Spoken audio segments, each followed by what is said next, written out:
नमस्कार, ये है बड़ी खबर। मैं हूं नगमा। अग्निपथ योजना के खिलाफ विरोध प्रदर्शन लगातार चल रहे हैं।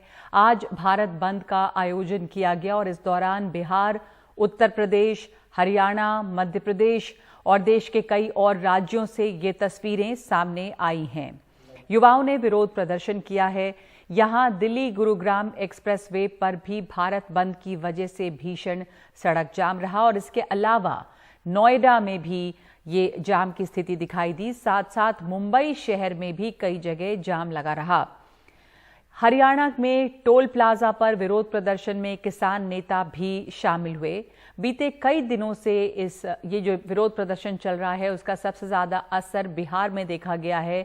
बिहार में सरकारी संपत्तियों को काफी नुकसान पहुंचा है, खास करके रेल पटरियों को, ट्रेनों को। आज भी 350 ट्रेनें इसी वजह से रद्द कर दी गई पहले ही, क्योंकि भारत बंद का आह्वान था। कई जगहों पे इंटरनेट भी बंद रहा। आज तीसरे दिन कई ट्रेन सुबह 4 बजे से रात के 8 बजे तक नहीं चली, जिसके कारण लाखों यात्रियों को न सिर्फ मुश्किल का सामना करना पड़ रहा है, बल्कि पटना से हर जगह जाने वाले जो हवाई यात्रा का टिकट भी काफी महंगा हो गया है। बिहार में मुसाफिरों को जो परेशानियां हो रही हैं, इस बारे में हमारे सहयोगी मनीष कुमार ने बात की है कई मुसाफिरों से। एक जमाने में नक्सलियों के कारण केंद्रीय बिहार के कई जिलों में भारतीय रेल ट्रेनों चलाने के पहले काफी सावधानी बरतती थी, लेकिन ये पहली बार है कि पिछले 3 दिनों से बिहार में दिन में कोई भी ट्रेन नहीं चली है और रात में भी जो ट्रेनों की संख्या है वो गिनी चुनी है। हालांकि कल से धीरे धीरे भारतीय रेल का दावा है कि ट्रेनों का परिचालन जो है सामान्य करने के लिए कई सारी ट्रेनों को चलाया जाएगा, क्योंकि पिछले 48 घंटों के दौरान कोई ऐसी हिंसक वारदात नहीं हुई है जिसके कारण उन्हें लगे कि या उन्हें कोई हिंसा की आशंका हो। लेकिन हाँ, इस बिहार की विधि व्यवस्था और खासकर मुख्यमंत्री नीतीश कुमार जिस प्रकार से अग्निपथ के घोषणा के बाद शुरू के 2 दिनों में उन्होंने अपने आप को या अपने प्रशासन को प्रदर्शनकारियों के खिलाफ कुछ भी ना करने की एक तरह की मौन सहमति दी थी, उसके कारण लाखों यात्रियों को खामियाजा उठाना पड़ा है और साथ ही साथ भारतीय रेल को भी 300 करोड़ से अधिक का नुकसान सहना पड़ा है, जो आज तक राज्य के इतिहास में इससे पूर्व नहीं हुआ है। लेकिन जहां तक ट्रेनों का परिचालन सामान्य होने की बात है, तो निश्चित रूप से इसमें कम से कम अभी 1 हफ्ते से 10 दिन लगेंगे। धीरे धीरे कुछ ट्रेनों को शुरू किया जाएगा। बाद में जो है स्थिति को देखते हुए जो है फिर से एक बार फिर ट्रेनों को वापस पटरी पर लाने की कोशिश होगी। लेकिन हाँ, अगर आप ये उम्मीद कर रहे हो कि आखिर जो ट्रेनें पहले चल रही थी, यानी कि पिछले बुध या बृहस्पतिवार तक जो चल रही थी, वो कब तक सामान्य होगी, तो उसमें अभी कुछ समय और लगेगा। लेकिन हाँ, यात्रियों के लिए राहत की खबर यह है कि भारतीय रेल ने अब न केवल रात में बल्कि दिनों में भी कुछ ट्रेनें चलाने का फैसला लिया है। कैमरामैन हबीब के साथ मनीष कुमार, एनडीटीवी इंडिया के लिए। बिहार के पटना में पुलिस ने गुरु रहमान के घर और उनके कोचिंग सेंटर पर छापे मारे हैं। कौन है ये गुरु रहमान? इनका कोचिंग सेंटर जो है वो काफी लोकप्रिय है। गुरु रहमान अग्निपथ योजना के खिलाफ दानापुर रेलवे स्टेशन पर हुई हिंसा के मामले में आरोपी हैं।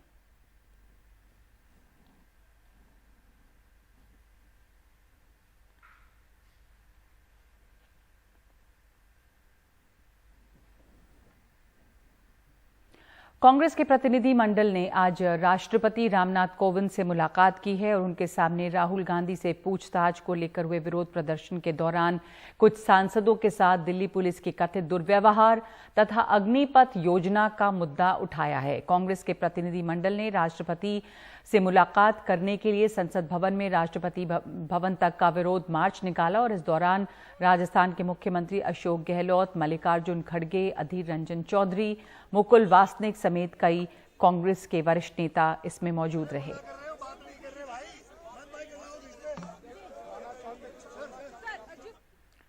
अग्निपथ योजना को लेकर देश के कई हिस्सों में, कई राज्यों में आपने देखा कि सड़कों पर विरोध प्रदर्शन जारी है। इसमें अब राजनीतिक पार्टियां भी शामिल हैं। और इस बीच प्रधानमंत्री मोदी ने आज कहा है कि कुछ फैसले शुरू में गलत लगते हैं। बेंगलुरु में उन्होंने कहा कि समय के साथ ये फैसले राष्ट्र निर्माण में मददगार साबित होते हैं। कई रिफॉर्म तात्कालिक रूप से अप्रिय लग सकते हैं, लेकिन समय के साथ उन रिफॉर्म का लाभ आज देश अनुभव करता है। रिफॉर्म का रास्ता ही हमें नए लक्ष्यों, नए संकल्पों की तरफ ले जाता है।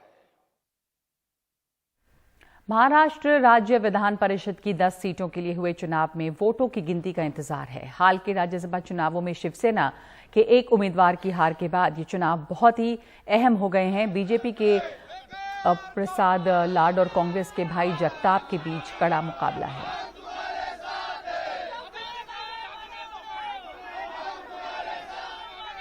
इस वक्त हमारे साथ इस पे जुड़ रहे हैं हमारे सहयोगी सोहित, और सोहित हमारे साथ इस वक्त मौजूद हैं। ये चुनाव काफ़ी अहम है सोहित, और इसमें जो मुकाबला है वो काफ़ी कड़ा है, तो इसके बारे में किस तरह की जानकारी आप हमें दे सकते हैं?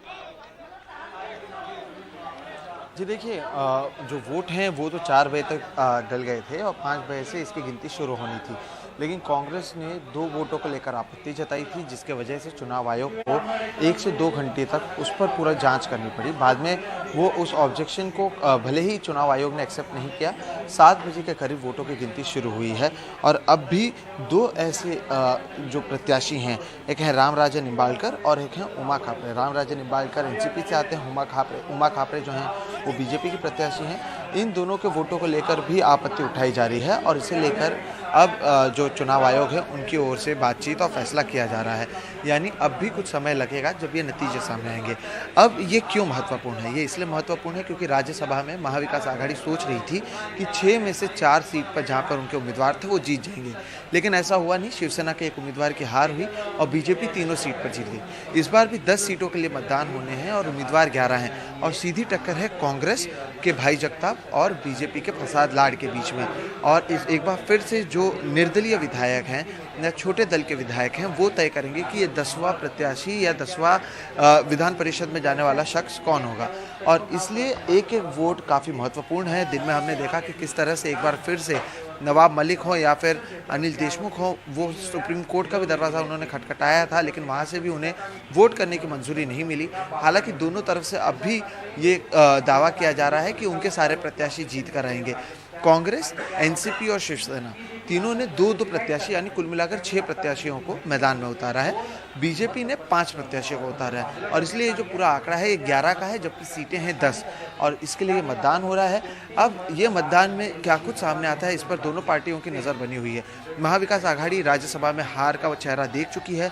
उनके लिए एक बदले की भावना से वो इस चुनाव को देख रहे हैं कि अगर वो जीतते हैं तो एक जवाब होगा जो राज्यसभा चुनाव में हुआ उसका एक जवाब होगा। जबकि बीजेपी चाहती है कि जिस तरह से राज्यसभा चुनाव में उन्होंने जीत हासिल की है, जबकि मुख्यमंत्री ने उस समय बैठक किए थे, वो एक बार फिर से ये जीत हासिल करें और एक माहौल बनाएं कि जो संख्या है वो महाविकास आघाड़ी के पास नहीं है बल्कि बीजेपी के पास है। इसलिए सुबह से हम देख रहे हैं अलग अलग पार्टी के नेता तो हैं ही, जो हम तस्वीरें भी दिखा रहे हैं, जो कार्यकर्ता हैं वो भी विधान भवन के बाहर मौजूद हैं। वोटों की गिनती शुरू है और कुछ समय बाद ही ये पता चल पाएगा कि आखिर किसका पलड़ा ज़्यादा भारी है। जी धन्यवाद आपका सोहित।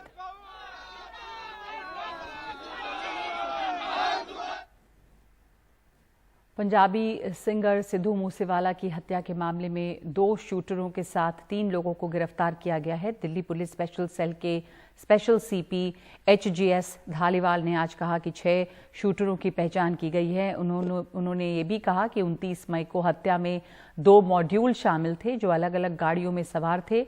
इस हत्या में AK-47 कई पिस्तौल का इस्तेमाल किया गया। हमलावरों के पास ग्रेनेड भी थे। जिन 2 शूटरों को पकड़ा गया है उनमें से एक प्रियव्रत फौजी है जो मुख्य शूटर और इस मॉड्यूल का प्रमुख है। दूसरा शूटर कशिश उर्फ कुलदीप है। हत्या से पहले ये दोनों शूटर फतेहगढ़ के पेट्रोल पंप पर लगे हुए CCTV कैमरे में नजर आ रहे हैं। तीसरे गिरफ्तार शख्स का नाम केशव है, जिसने हत्या के बाद शूटरों को एक ऑल्टो कार में मानसा तक पहुंचाया। 19 तारीख को सुबह के टाइम हमारी जो स्पेशल सेल की टीम्स थी, इन्होंने इनको अरेस्ट किया है। ये है खारी मिट्टी रोड, विलेज बारोई, मुंद्रा पोर्ट के पास। तो इन्होंने वहाँ पे एक रेंटेड मकान किसी लोकल प्रॉपर्टी डीलर के थ्रू ले रखा था। तो 3 उसमें से जो हमारा वो था कि 3 शूटर जो थे वो वही निकले, रूपा, मन्नू और प्रियव्रत फौजी। गायक सिद्धू मूसेवाला की हत्या पंजाब में हुई, लेकिन उसके तार महाराष्ट्र के पुणे से जुड़े मिल रहे हैं। अब पता चल रहा है कि बिश्नोई गैंग फिल्म निर्माता करण जौहर से भी जबरन वसूली की प्लानिंग कर रहा था। ये दावा किया है पुणे पुलिस के हत्थे चढ़े बदमाश सौरभ महाकाल उर्फ सिद्धेश ने। हालांकि मुंबई पुलिस कि उसके दावे में दम नजर नहीं आ रहा है। इस बीच पुणे पुलिस ने बिश्नोई गैंग से जुड़े पुणे के ही एक और अपराधी संतोष जाधव के जरिए 13 असलाह बरामद कर बड़ी कामयाबी हासिल की है। इतने असलहे आखिर किस लिए? पुणे पुलिस ने लॉरेंस बिश्नोई गैंग से जुड़े संतोष जाधव से पूछताछ के बाद हथियारों का यह जखीरा बरामद किया है। इन हथियारों के साथ 6 लोग पकड़े गए हैं, जिनमें एक नाबालिग भी है। 13 फायर आर्म्स एमपी से ये लोग लेके आए और इसमें अब तक का जो प्राइमरी अंदाज है उसके हिसाब से ये 2 लोगों को संतोष ने एमपी भेजा था और ये अराउंड जून फर्स्ट वीक की बात है या 2 या 3 जून की बात है। ये लोग एमपी जाके वहाँ पे रहे 4-5 दिन के लिए और वहाँ से ये लोग वेपन लेके आए। तो अब तक के जो प्रिलिमिनरी इन्वेस्टिगेशन है उसके हिसाब से they are all link with Santosh Jadhav and Bishnoi gang से संतोष जाधव का जो कनेक्ट है वो बहुत क्लियरली अब तक सामने आया है। तो इसमें इनका इंटेंशन क्या था और इसमें पैसे किसने दिए, इसके बाकी का जो इन्वेस्टिगेशन वो जारी है। तो क्या फिल्म निर्माता करण जौहर भी बिश्नोई गैंग के रडार पर थे? संतोष जाधव के साथी सौरभ महाकाल ने खुद ये दावा किया है। सौरभ उर्फ सिद्धेश कांबले को पुलिस ने पंजाब के सिद्धू मूसेवाला हत्याकांड में नाम आने के बाद पकड़ा था। सौरभ ने दावा किया है कि उसे बताया गया था कि करण जौहर से 5 करोड़ की जबरन वसूली के लिए धमकी देने की प्लानिंग थी। इसके बारे में भी डेफिनेटली इन्वेस्टिगेशन कर रहे हैं, महाराष्ट्र पुलिस ही कर रही है। तो इसके बारे में भी कुछ अपडेट होंगे तो डेफिनेटली आपको शेयर किए जाएंगे। लेकिन सलमान को चिट्ठी के जरिए धमकी मामले की जांच कर रही मुंबई पुलिस के सूत्रों के मुताबिक सौरभ महाकाल के दावों में दम नहीं है, क्योंकि उसका कहना है कि 5-6 साल पहले गोल्डी बरार के भाई विक्रम बरार से उसे पता चला था कि करण जौहर और दूसरी कुछ बड़ी फिल्मी हस्तियों को धमकाकर जबरन वसूली की प्लानिंग थी। पुलिस के मुताबिक इतने सालों में कोई इस तरह की धमकी की शिकायत नहीं हुई है, इसलिए उसके दावों में दम नहीं है और वो सिर्फ सुनी सुनाई बातें कह रहा है। लेकिन इस बार से इनकार नहीं किया जा सकता कि मुंबई अंडरवर्ल्ड के कमजोर हो जाने के बाद पंजाब, राजस्थान और हरियाणा में सक्रिय लॉरेंस बिश्नोई गैंग की नज़र अब बॉलीवुड पर है और सलमान खान को मिली धमकी भरी चिट्ठी उसी साजिश का हिस्सा हो सकती है। मुंबई से कैमरामैन अल्ताफ के साथ सुनील सिंह, एनडीटीवी इंडिया के लिए।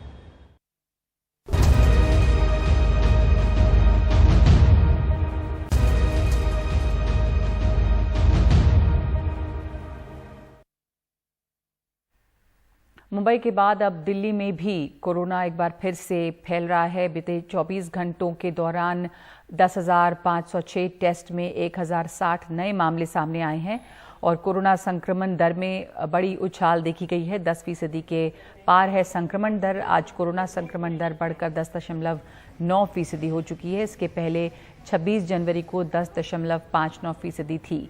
संक्रमण दर सक्रिय कोरोना मरीजों की संख्या अभी 5,375 है, जबकि कंटेनमेंट जोन का आंकड़ा जो है वो 265 है।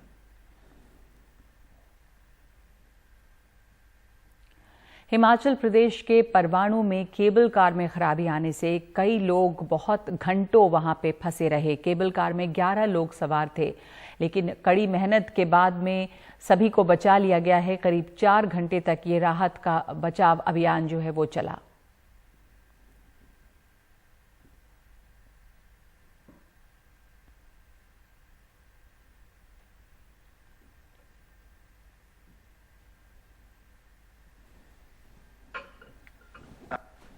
मैं तुरंत एनडीआरएफ मूव करवा रहा हूं और एयरफोर्स को भी अलर्ट पर कर दिया गया है और उनको भी कह दिया गया है वो भी मूव करेंगे। लेकिन मौसम खराब होने के कारण थोड़ा डिले उसका जरूर था। और सबसे बड़ी बात है, सारी बातों को एक तरफ रखते सभी सुरक्षित जो है वो रेस्क्यू हो चुके हैं, यही हमारे लिए खुशी की बात है। बाकी जहाँ घटना क्यों घटित हुई, कैसे घटित हुई, ये सारी चीज़ की रिपोर्ट लेंगे, उसके बाद अगली बात। तो बड़ी खबर में इस वक्त इतना ही। नमस्कार।